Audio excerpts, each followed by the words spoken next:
Welcome everybody. Let's commit like a pirate. Arrr, right? This is basically the story how I,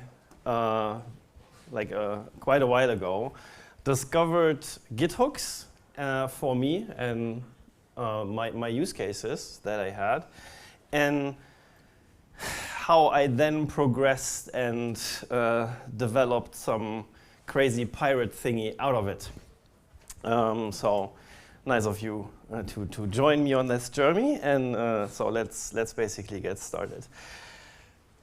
This is when we look at it, this is what got me started on that journey, because I looked at our Git history at the time, and it was mostly looking like this. It was basically garbage. There was no information in there. I was completely frustrated because I couldn't understand what was going on, and I tried to fix it, and that was basically the start. Hello, that's me. I'm Sebastian. I'm doing this stuff for quite some time now. And I'm using Git for also quite a while. But that's not super important. So commit messages. So commit messages basically was the thing that got me started. And I already gave a talk yesterday, the GitFoo talk, where I was talking about like how everything should be structured and gave a lot of tips and tricks about Git. So if you have been there, bear with me, it will feel like a small recap. But basically, I found like this really nice article when I was struggling with this problem by Chris Beams. And Chris Beams had this article about like how to write great commit messages. And I immediately knew, okay, this is how I want to do it. And he basically proposed a couple of rules. Or let's basically say rules that we do not end up with commits like this, right? We don't want to end up with commits like this, right? They are really, really horrible, right? So the rules are: separate the subject line from the body with a blank line. And this is, right, when people look at me funny and say, subject, body, how does that work? Like, does a commit message have more than 3 words? And yeah, maybe, sometimes. Then the first line, the subject should be limited to 50 characters. Do not end the subject line with a period. Capitalize the subject line and use the imperative mood. Like, don't use something like I added something. Like in a commit, like the first line should be add new lines or new something, new functionalities to something. Because Git does it as well when you do have merge commits. It will always say merge branch X into Y, not I merged something, right? Then some terminal guidelines: don't exceed 72 characters, and then some basic rules. Like I said, this is it's an amazing blog post by Chris Beams. It's been my reference ever since. You can go there and look it up. So really nice. So, and this is basically an example he had on his page how a commit message should look like. And I told the team, right? I said, look how amazing this could look. This would be amazing. We had all the information in the Git history. Like, we could search the Git history meaningful for information, and it would be way nicer to like investigate problems and such. And everybody was nodding. Yes. That would be amazing, right? Let's do it. Like 2 weeks later, the Git commit message history looked like this. And I said, guys, what's up? Like we agreed on that. And yeah, we did. And to be honest, like that's not the real thing. Like it actually looked more like this, right? Because every Git commit message needs a Jira key or any issue key. And at some point, I had enough. And I said, no, that's not working for me. Like I'm like talking all the time and hoping that everybody does it. And then I I stumbled upon Git hooks. And Git hooks are basically working like webhooks. Whenever some Git event is triggered, you can hook into that event with a Git hook. And here's basically the list for the Git hooks. There are actually, in the newer versions, there are quite a lot more, but I've never found a use case for them, and I only highlighted the ones that are running locally and make sense to use. Like, there will be crazy use cases for the other ones, but those, I would say, that are the main ones that we should use or that we want to talk about today. So how does that work? For example, when we look at a git commit, right? So we type git commit, and then the pre-commit hook runs. So whenever you want to do something before commit, pre-commit is your thing, then it will run the prepare commit message hook. So maybe you want to create a commit message or put something in it automatically. That's the hook you want to use then. Of course, then you get asked to provide a commit message. You will do that. And as soon as you save that commit message, the commit message hook is run. So the commit message hook is, its purpose is to basically validate the commit message. And I was, yes, that's it. That's the one I want to use. That's the one I need, right? And of course, after everything is done, the post commit is ran in this example. So I was there, okay, cool. Now let's use Git hooks to force everybody to use my commit message rules, or better, Chris's commit message rules. And then I said, okay, the Git hooks are the solutions, and now I got 99 problems, and Git hooks are actually one of them. Damn it. So I looked, so Git hooks are stored in your .git directory. So it's basically in your repository. And there's the hooks directory in the .git directory, and then you have all the files named like the actual events, the actual Git events. And so I was, yeah, now we have this, I can't commit stuff into the hooks, the Git directory. Like, it's not possible to commit something that's in the Git directory. So how do I actually do this? Like, this is strange, right? How do I get everybody to use the same hooks if I can't commit them?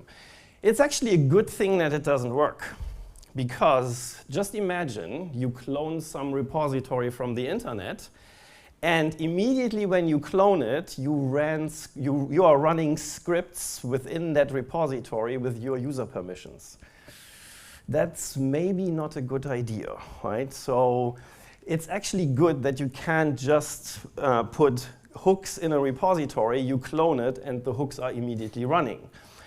So there has to be a manual step. You have to do something to activate it.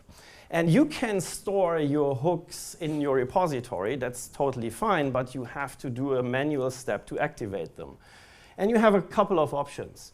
So what you can do, you can basically copy them, right? You can have them in your repository, and whenever you clone the repository, you take your hooks and you copy them over to your .git hooks directory. The second option, of course, being symlinking, right? You can basically symlink the hooks from your directory, your repository directory, to the .git/hooks directory. And the third option is to change the configuration how Git works, because by default, Git looks at .git/hooks, but you can change that. You can say, no, dear Git, my hooks are basically in a special directory. In this example, it's my hooks, right? So copy, symlink, or basically change the configuration. And changing the configuration is tricky, because if you do that globally for all your projects, right, and you clone a repository and there are scripts there, you will execute them, right? That's so it's a little bit dangerous, but it works, right? You can choose that option. The third thing that was like you have to, like the scripts that you put into the Git hooks directory, it's bash or shell script, right? So, and I know my way around shell scripting, but I do not greatly enjoy writing shell scripts. And putting different things into single shell scripts felt a little bit weird. So I was looking into a way how I could make this a little bit more, let's say, convenient. And that's basically the reason I wrote Captain Hook. And how does it work in general? So what happens normally is when a Git hook is executed, Git triggers that hook directly. So Git looks into the directory and says, OK, I'm now running a commit. So is there a pre-commit script? So I will execute it. And when we are using Captain Hook, it will basically intersect that call, right? Git will call the captain, and then the captain will actually execute your script. And then, yeah, why do we have to do this? Like, what's the reason behind this, right? And the reason being, you could do all this with shell scripting if you want, right? There's no difference if you are the shell script guru, then you can do that. I'm not, so I wanted to do something different, and there are some other advantages using the captain. For example, now we don't have to manage multiple bash scripts in the directory. Now it's basically a single configuration file, right? So when we look at the configuration file, it's a JSON file.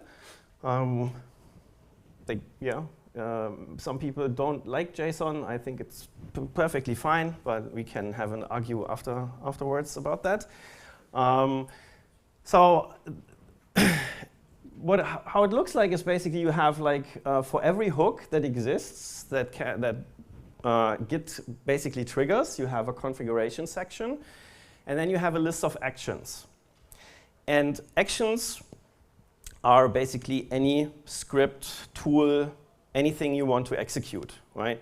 Like everything you want. Like if you had some bash scripts before, you can execute the bash scripts.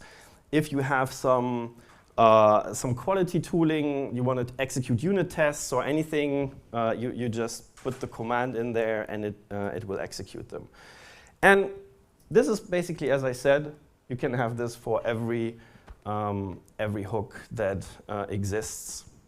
So now, what we do is we only configure what's going on. We don't write shell script anymore to do that, right? And there's a lot of built-in functionality, right? You can do some really funny things, right? For example, right, here, there's some special syntax in the configuration to use built-in functionality. So when you're doing this Captain Hook colon thingy, then that means you want to use some internal functionality. And as you can see here, it says message must follow Beam's rules, right? Those are the rules I was talking about before. And you can even configure some options and say, for example, I want the subject line to be 50 characters long and the body line 72. That's the defaults, but you can change them if you think the defaults should be changed or anything. And every action can have a config section. In that config section, you can define stuff like the label. That's basically what will be shown on the output, right? When normally it will just show the command that you wanted to execute, but sometimes that's not as like descriptive as it should be. So you can basically define a label and say, oh, this will validate commit messages, right? So let's have a look how this will play out when we actually do a commit. So we do a commit, right? And of course, we are on purpose violating some rules. Now, as we've seen before, Git in the background triggers the events. The captain gets triggered, and the captain executes what's in your configuration file, and basically generating some output. And it says, OK, here pre-commit was fine.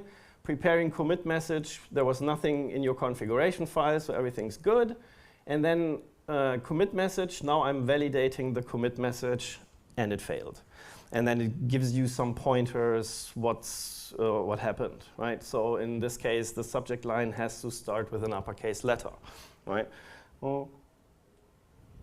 And it will also just show you the commit message that you used, so you can just copy paste it and re-edit or something, right?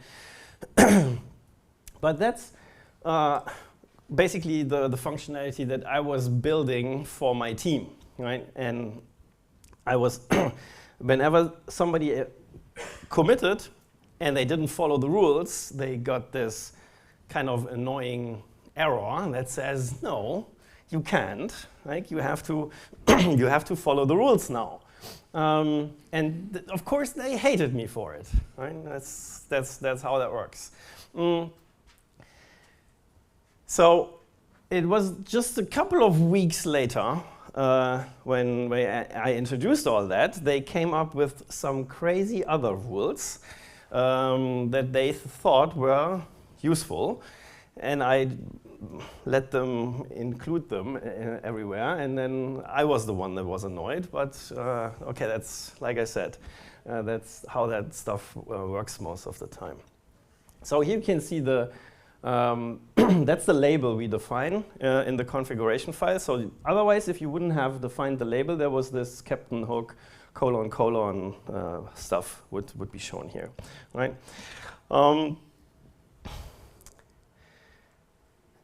We can do other fun stuff, right? So for example, I always have this problem when I work on a project and I pull changes. Like I update my local branch or get some other version updates. I always forget to update my local dependencies. I just start the application, I click it, it crashes, and then yuck, what's happening? And I said, okay, my dependencies in my node or my composer packages or wherever, right? My dependencies were updated, so I basically had to run my package manager. And then I'm running it, of course, manually and installing all the packages, restarting the application, and then, of course, it works. With Git hooks, you can do that automatically, right? You can use this post-change hook. That's actually a very special feature in Captain Hook. There is no post-change hook. It doesn't exist. That's a feature of Captain Hook that's called virtual hooks. And virtual hooks is combining multiple hooks together. For example, if you want to do something after your local code gets changed, you have to do this with like multiple hooks. Right? And I was always annoyed by copy-pasting configuration sections into different hooks. So I basically created virtual hooks that says, okay, they do not exist for real, but for the sake of Captain Hook, they exist, and they get basically triggered by multiple hooks. So for example, post-change, whenever you do a checkout, right, you check out a new version, a new branch, you are changing your working directory. Then this will run. You do a rebase, right, and your local files get changed. that thing will run. So whenever you do something that changes your working directory, this will get executed. And for example, here I'm running the Go package manager to update my Go packages for that product or for that project. And then there's something that's really nice in Captain Hook, and that's conditions. And conditions, you can define them, and with those you can basically say when you want to execute that hook. So it's not, you don't run it all the time, right? It's not like wasting your CPU cycles or anything. It just executes when it really needs to do so. So what you can define, you can say, okay, I want to run this only if any of the configured files here are changing, right? And conditions can also be everything. You can use programs, you can use scripts, whatever you want. It just depends on the exit code. When the exit code is 0, the condition says, I will do this. And if the exit code is higher than 0, then the condition will say, no, something failed, so I will not do this. In this case, again, we have some internal functionality that the Captain Hook provides for checking if some file changed. And then we basically check the package definitions. In our example here, it's the package definitions of Go that we are checking. And if any of those files will change, we will run the package manager. And if they are still the same, we do nothing, right?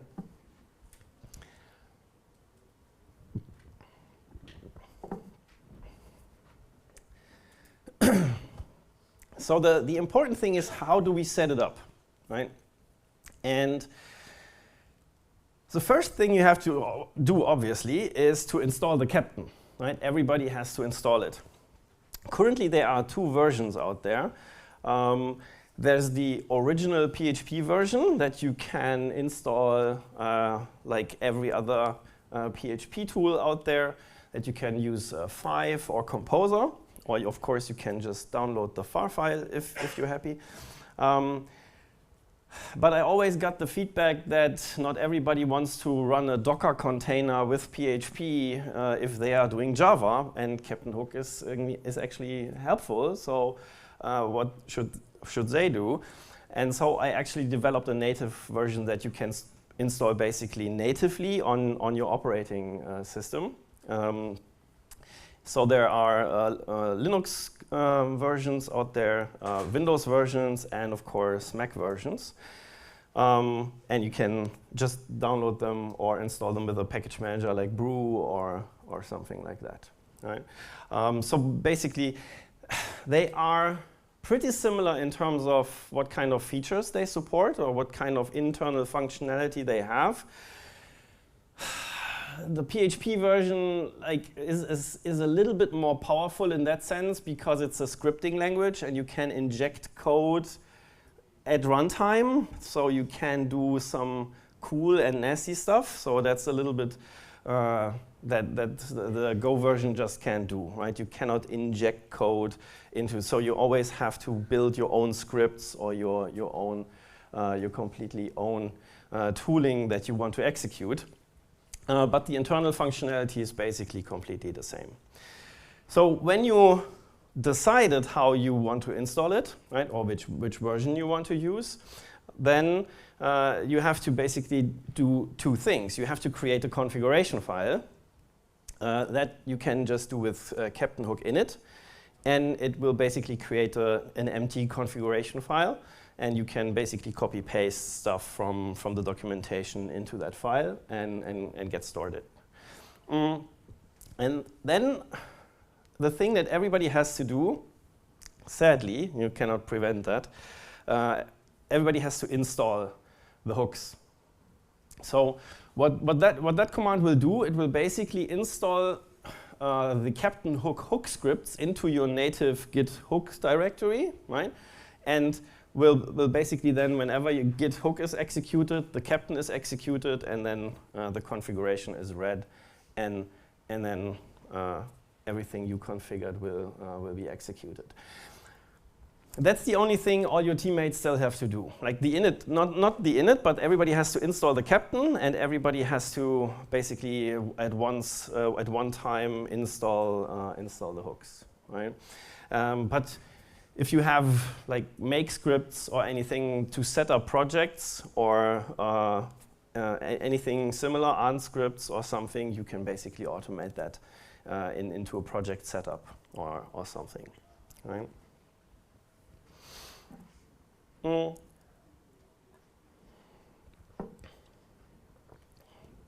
But of course, there's a little bit more. Right? So for example, it's I saw that when we wanted to use functionality or that we wanted to do something in GitHooks, we always used or we were always implementing the same functionality, or we always did the same stuff in the background. So for example, for pre-commit hooks, we always wanted to know which files do we actually are we committing right now. And that's why the captain supports something like placeholders. Right? You can use something like this staged file placeholder, and it will automatically replace it with a list of staged files. So when you run the commit, you will, for example, if you want to do some, you want to run some linting or some QA tools, but only on the tool, only on the files that you changed in that commit, then you can basically use that placeholder. The thing is, Git hooks are really nice, but you should not implement a local CI pipeline into them, right? Because you still want to commit fast, right? You don't, it's not that you want to like git commit and then, okay, let's go for a coffee, my Git hooks are running. That's not how it should work, right? So there should still be the feeling that you are able to commit fast, and that it's not like taking hours of your time. So don't run really crazy or intense tasks in Git hooks. But you can, if you have like a really huge code base and you don't want to check everything, like this is always a nice way to check only like the couple of files that you touched right now, right? And so we have like something, you can have this, it's not only staged files, you can also define what kind of type of files you want. For example, I only want JS files, I only want PHP files or whatever. And you can define how you want to have them put into the command you are executing, like separated by comma, separated by space, that's the default, and so on. And most of the time, there are tons of placeholders that you can use, for example, for environment variables, custom variables, and stuff like that. And all of them come with their respective modifiers, how you can basically use them and change the functionality a little bit, right? So placeholders give you this, you don't have to run your Git commands all the time by yourself. You can basically just use the placeholders in that sense.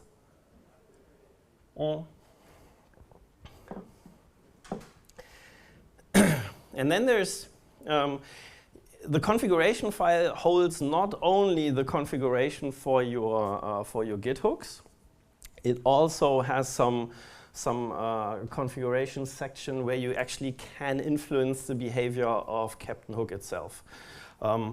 For example, you can say if you want the first error to crash the execution and say, okay, no, this didn't work, or if you want to execute all of your 10 hooks and collect all the errors and then show all the errors, right? You can change the verbosity from quiet to debug, and quiet is basically no output at all if there's no error, to debug where there's a lot of output, even if there's no error. You can include other configuration files, right? So you can build packages containing configurations that you install via your package manager, and then include those configuration files that you installed via package manager, or come up with other crazy ideas, right? The Go version has actually this nice trigger here. That's not available in the PHP version, but in Go it was super easy to implement. So the native version has this run async, and what that does, it executes your hooks in parallel, right? So it's still a little bit faster than running them sequentially. The cool thing is whenever you don't like, you personally don't like one of the configuration settings, you can override them. You can create a local file, and you can create a file called captainhook.config.json, where only the configuration settings are allowed, and that overrides everything that's specified in the global one. So for example, if you don't like ANSI colors, right, or you want to have a different verbosity than your team, then you can do that, right? You can basically override that. You cannot override any hooks here, right? Like, because I didn't want that people are able to say, no, the team executes 5, but I only execute 3, right? That wouldn't have been fair, right? So you can only override some configuration settings here. The important stuff, of course, is that you should exclude it from version control, because otherwise then everybody would have, again, is forced to use your override settings, right? So whenever you have a captainhook.config.json, just exclude it from version control, and then yeah, you should be fine.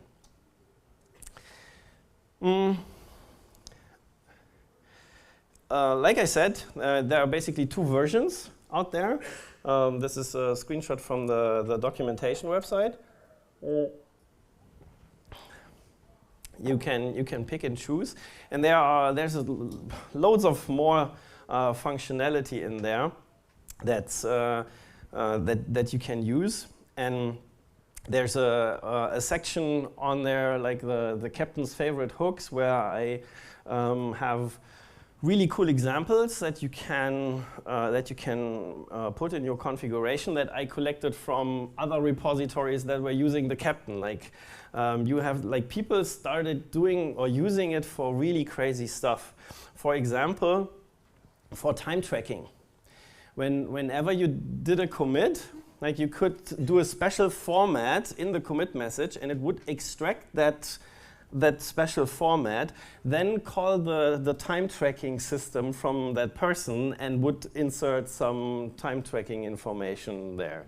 Like, I don't know if you'd want to do that with hooks, but you certainly can if you want to. You can basically make sure that you do not push specific branches, right? There's a condition that says you are on branch X. So if this will only work if you are on branch X, or you can basically say if you are not on branch X. You can make sure that you do not merge specific stuff or merge specific branches. You can make sure you do not rebase specific branches. If people in your teams are very susceptible doing crazy stuff, so maybe you want to tell them that they shouldn't do that. Yeah.